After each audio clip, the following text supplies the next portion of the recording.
ला इलाहा इल्लल्लाह, ला इलाहा इल्लल्लाह, ला इलाहा इल्लल्लाह, ला इलाहा।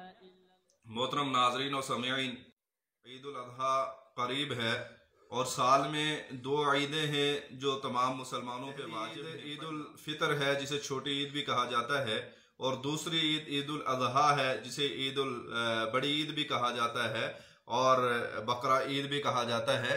इनके अंदर जो दोनों ईदें हैं, ईदैन में 2 रकतें पढ़ना ये वाजिब होती हैं, यानी जमात के साथ खुले मैदान में बेहतर ये है। लेकिन अगर खुला मैदान नहीं है, किसी जामा मस्जिद में ही पढ़ी जाती है ईद, तो ठीक है, वहीं पढ़ लें। इसमें तरीका ये है कि 2 रकतें उनकी नीयत करनी है, और नीयत का ताल्लुक चूंकि वैसे भी दिल से है। जो इंसान ईद पढ़ने के लिए आएगा, जो मुसलमान, उसके दिल में जो नीयत है कि मैं ईद पढ़ने जा रहा हूँ, यही नीयत काफ़ी है। और अगर ज़बान और दिल का दोनों के दरमियान मुवाफ़क़त करवाना चाहता है और चाहता है कि इस्तेहज़ार हो जाए कि मैं क्या पढ़ना जा रहा हूँ या क्या पढ़ रहा हूँ, और वैसे भी हमारे यहाँ चूँकि उसका ज़बान से भी पढ़ते हैं, तो नीयत यूँ करें कि नीयत करता हूं मैं 2 रकत नमाज ईद उल अजहा की माँ 6 ज़ायद तकबीरों के पीछे इमाम साहब के मुंह बतरफ खाना काबा शरीफ के, अल्लाहु अकबर। यहाँ तक तो नीयत हो गई। अब जुमे की तरह ये भी 2 रखते हैं, लेकिन जुमे में चूंकि खुतबा पहले होता है और जुमे की 2 रकतें बाद में पढ़ी जाती हैं, इसमें खुतबा बाद में होगा। 2 रकतें जब पढ़ के फारग हो जाएंगे, फिर इमाम साहब खुतबे के बाद इज्तिमाई जो दुआ है वो होगी। तो एक शख्स जो ईद की नमाज के अंदर आ गया, अब उसे जाहिर है कि साल में 2 दफ़ा ये होता है, ईदें आती हैं और हम तरीक़ा भूल जाते हैं। तो वो ये तरीक़ा बगौर सुन लें कि जब इमाम साहब के साथ अल्लाह अकबर कह के खड़े होंगे, ये तकबीर तहरीमा है, पहली तकबीर नियत करके अल्लाह अकबर कह के खड़े होंगे, तो सना पढ़ी जाएगी, सुबहानकल्लाहुम्मा व बिहम्दिका व तबारक अस्मुका व तआला जद्दुका व ला इलाहा गैरुक। इसके बाद, ये पढ़ने के बाद 3 तकबीरें कही जाएंगी, अल्लाहु अकबर, फिर एक दफा कह के हाथ छोड़ने हैं, फिर अल्लाहु अकबर, हाथ छोड़ दिए, फिर अल्लाहु अकबर कह के तीसरी मरतबा फिर हाथों को बांध देना है। अब तावत तस्मिया और क़िरात सूरह फातिहा और उसके साथ इमाम साहब जो सूरत मिलाएंगे, पढ़ेंगे, उसके बाद रुकू होगा, सजदे होंगे, पहली रकत इसी तरह हो जाएगी। अब दूसरी रकत में जब खड़े होंगे, तो दूसरी रकत में खड़े होने के बाद इमाम साहब क़िरात करेंगे, सूरह फातिहा और कोई सूरत पढ़ेंगे।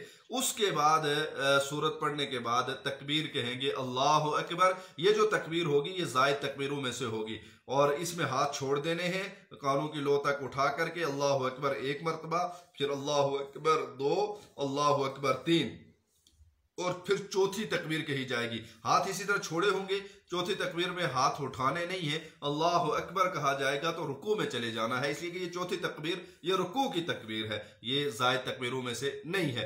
अब आगे रुकू, सजदे और फिर नमाज का इख्तिताम, तशहुद पढ़ करके सलाम पे इख्तिताम हो जाएगा। ये तरीका तो उन लोगों के लिए आया, इमाम साहब ने नमाज पहले से शुरू कर दी थी और वो आकर के शामिल हो गया। वो शामिल होता है, इमाम साहब क़िरात कर रहे हैं और उन्होंने तकबीरें कह दी हैं, ज़ायद तकबीरें, तो आके शामिल होगा तो अल्लाह अकबर कह के अपनी 3 तकबीरें और इसके साथ तकबीर तहरीमा के साथ कहेगा। अब फिर वो इमाम के साथ शामिल रहेगा आखिर तक। एक शख्स ऐसे मौके पे शामिल हुआ कि इमाम साहब पहली रकत के रुकू में चले गए थे। अब उसे जाहिर है कि रुकू पाएगा, मन अदरका रुकू अदरका रका, हदीस के अंदर आता है जो रुकू को पा ले उसने रकत को पा लिया। तो अब रुकू में जाएगा तो जाहिर है जो ज़ायद तकबीरें हैं, वाजिब हैं, उनका क्या करेगा? तो उनका करना यह है कि वो आकर तकबीर तहरीमा कह के रुकू में चला जाए, और रुकू में बजाय रुकू की तस्बीह सुबहान रब्बी अल अज़ीम पढ़ने के 3 मरतबा अल्लाहु अकबर, अल्लाहु अकबर, अल्लाहु अकबर बगैर हाथ उठाए कि रुकू में वो पढ़ेगा। इसकी पहली रकत की ये तकबीरात हो जाएंगी। अगर पहली रकत पूरी छूट जाए, रुकू भी हो जाए और इमाम साहब रुकू से कौमे की तरफ चले जाएं, या वो सजदे में हूं तो ये आके पहुंचे, या दूसरी रकत में हूं तो ये आके पहुंचे, तो ऐसी सूरत में जब इमाम साहब सलाम फेर देंगे और ये शख्स जिसकी एक रकत रह गई है ये खड़ा होकर अपनी रकत को पूरा करेगा, तो फिर उसी तरह सना और उसके बाद 3 तकबीरें और फिर अपनी नमाज को पूरा करेगा। एक शख्स दूसरी रकत में पांचा और दूसरी रकत में इमाम साहब एक तो दूसरी रकत में इमाम के साथ पांचा और उसी तरह कहेगा।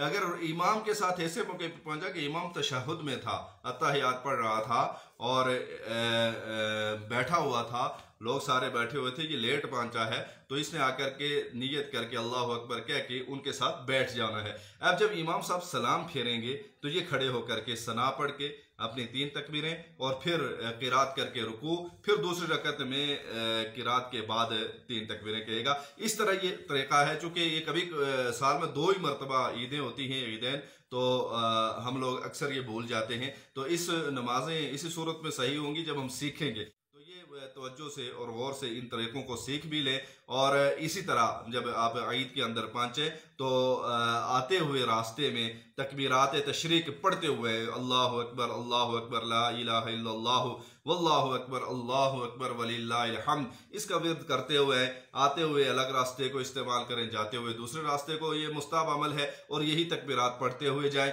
और इसी तरह ईद के अंदर अगर मैसर हो तो ईद की नमाज के लिए अगर आए, मैसर हो तो नए कपड़े, वरना अगर ये मैसर नहीं है नए कपड़ों का तो पुराने कपड़े ही हों, धुले हुए हों और साफ सुथरे लिबास में मिसवाक करके खुशबू लगा करके अच्छे यूनिफॉर्म और अच्छे कपड़ों में ईदगाह की तरफ आएँ और इन सुन्नतों का गुस्ल करके, ये भी सुन्नत है, गुस्ल करके आएँ। और ईद से पहले एक अहम मसला ये है कि ईद से पहले नमाज फजर के बाद ना घर में नफल पढ़ सकते हैं ना ईदगाह के अंदर आकर नफल पढ़ सकते हैं। नफली नमाज मौकूफ हो जाएगी उस वक्त तक जब तक आपकी ईद की नमाज, वाजिब नमाज अदा नहीं होती।